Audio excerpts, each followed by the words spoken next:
اور اسلام آباد پولیس افسران اور اہلکاروں کی مانیٹرنگ کے لیے لگائے گئے کیمرے غیر فعال ہو گئے۔ وفاقی دارالحکومت کے 15 تھانوں میں لگائے گئے کیمرے مکمل طور پر بند ہو گئے ہیں۔ یہ کیمرے خود بند ہوئے ہیں یا انہیں بیکار کیا گیا، اس حوالے سے بھی آپ کو بتائیں گے۔ ابھی آپ کو بتائیں گے اسلام آباد پولیس افسران اور اہلکاروں کی مانیٹرنگ کے لیے لگائے گئے کیمرے غیر فعال ہو گئے۔ اس پر مزید تفصیلات جان لیتے ہیں نمائندہ PNN صدام مانگڑ سے۔ جی صدام، بتائیے گا۔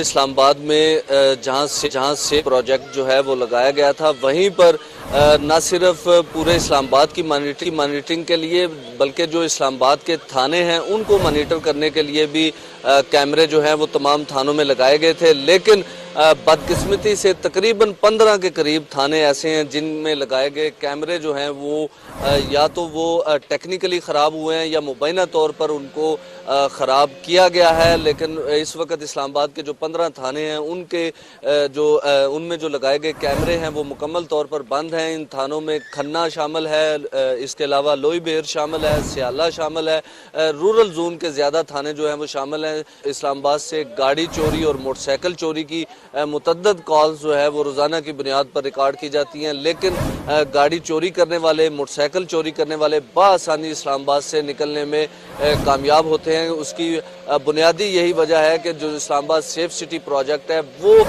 بری طرح سے ہمیں ناکام دکھائی دیتا ہے، نہ صرف اسلام آباد کی جو رہائشی ہیں ان کی سیکیورٹی کے لیے بلکہ جو اسلام آباد پولیس کو مانیٹر کرنے کے لیے یہ کیمرے لگائے گئے تھے یہ بھی مکمل طور پر ہمیں بند دکھائی دے رہے ہیں۔ 15 تھانوں کے بند ہو چکے ہیں وقتاً فوقتاً، پہلے 10 تھے، پھر 12، اب 15 تھانے ہو چکے ہیں۔ اسی طرح پھر جب مزید تحقیقات کا دائرہ کار میں اضافہ کیا گیا تو کہ اس وقت تک اسلام آباد کے 15 ایسے تھانے ہیں جن کے کیمرے جو ہے وہ مکمل طور پر بند ہیں، جس کے باعث اسلام آباد میں جو تھانوں کی مانیٹرنگ ہے، جو حوالات کی مانیٹرنگ ہے وہ نہیں ہو پا رہی ہے۔ جی ٹھیک، صدام مانگڑ، بہت شکریہ ہمیں اپڈیٹ کرنے کا۔ 15 تھانوں میں لگائے گئے کیمرے غیر فعال ہیں اسلام آباد میں، اور تھانوں میں کیمرے پولیس افسران اور اہلکاروں کی مانیٹرنگ کے لیے لگائے گئے۔